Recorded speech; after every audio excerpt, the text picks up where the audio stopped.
Hi guys, आंनि बे Albert Basumatary YouTube चेनेलाव नोंथांमोनखौ बरायनाय थाबाय। दायो जोङो रायजोनि खामानि मावनो फैदों फाग्ला दैसायाव बान्दो थेगोन आरोना माइ गायनो। बेनिफ्राय दै लाङाबानो जोंना माबा माइ गायनो मोना।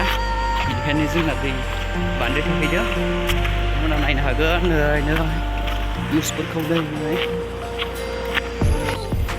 नायदो नोंथांमोना नै एसे मावगोन आरोना नै लोगोफोर नैया जायगाया बेनो।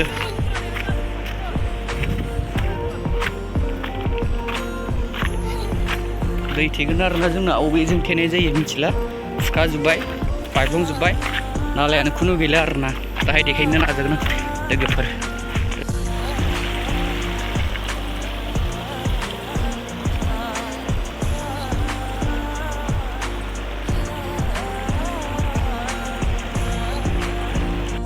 गाइसमोन जोंना बान्दो थेनो फैनाया दंफां गोजौआव होबाय जोङो गाखोनाया।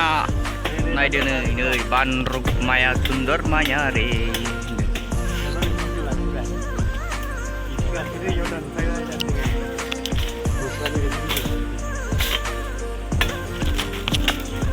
ओमफ्राय नै बिथिं दैसा दङ। दसे खामानि मावखांनानै दंफां सायाव जिरायदोंमोन आरोना लोगोफोर। नै बेफोरखौ नायदो, हाग्रा दानखांनानै मान्दार बिफाङाव दसे जिरायदोंमोन जोङो। जिरायखांनानै बान्दो थेनो थांदोंमोन आरोना लोगोफोरनि आरो जोङो।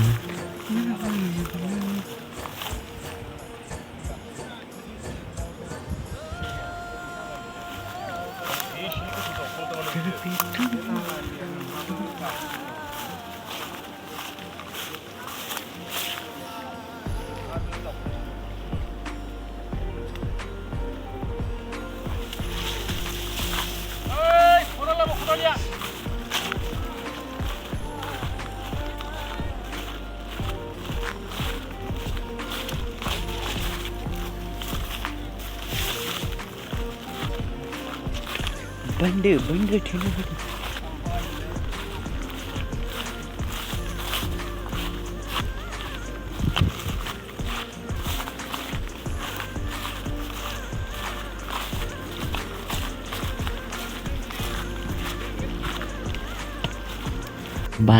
बान्दो थेजेनबायमोन आरोना नै जोंनिया गासिबो रायजोफ्रा बेजोंनो थिखांसिगोन आरोना दैखौ।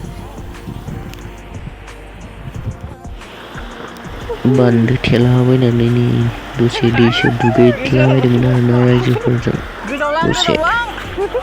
गोजावलांदो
लाव दे गोजोमदो ओइथिं ओइनिफ्राय गोजावदो नायनां।